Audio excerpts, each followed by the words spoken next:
to intellectual and political leadership in these difficult days when the problems are infinitely more complicated and come with increasing speed, with increasing significance in our lives than they were a century ago when so many gifted men dominated our political life. The United States Senate had more able men serving in it from the period of 1830 to 1850 than probably any time in our history. And yet they dealt with 3 or 4 problems which they had dealt with for over a generation. Now they come day by day from all parts of the world. Even the experts find themselves confused. And therefore, in a free society such as this, where the people must make an educated judgment, they depend upon those of you who have had the advantage of the scholar's education. I ask you to give to the service of our country the critical faculties which society has helped develop in you here.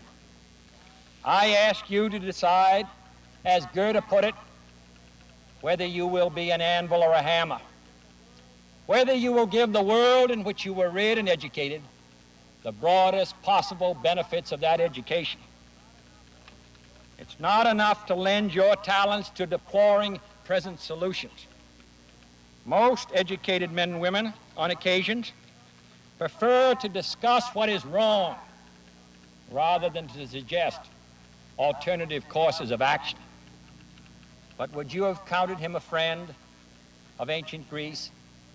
As George William Curtis asked a body of educators a century ago, would you have counted him a friend of ancient Greece who quietly discussed the theory of patriotism on that hot summer day through whose hopeless and immortal hours Leonidas and the 300 stood at Thermopylae for liberty?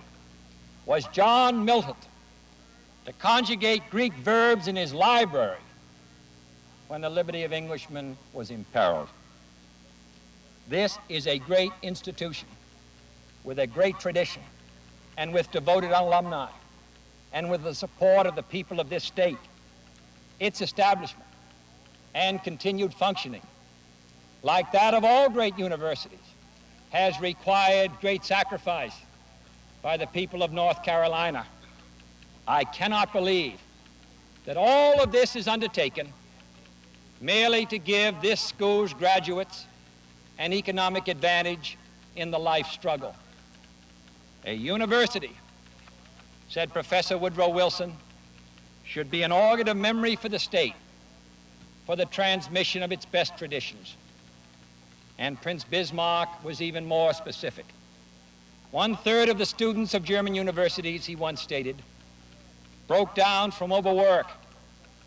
Another 1/3 broke down from dissipation, and the other 1/3 ruled Germany.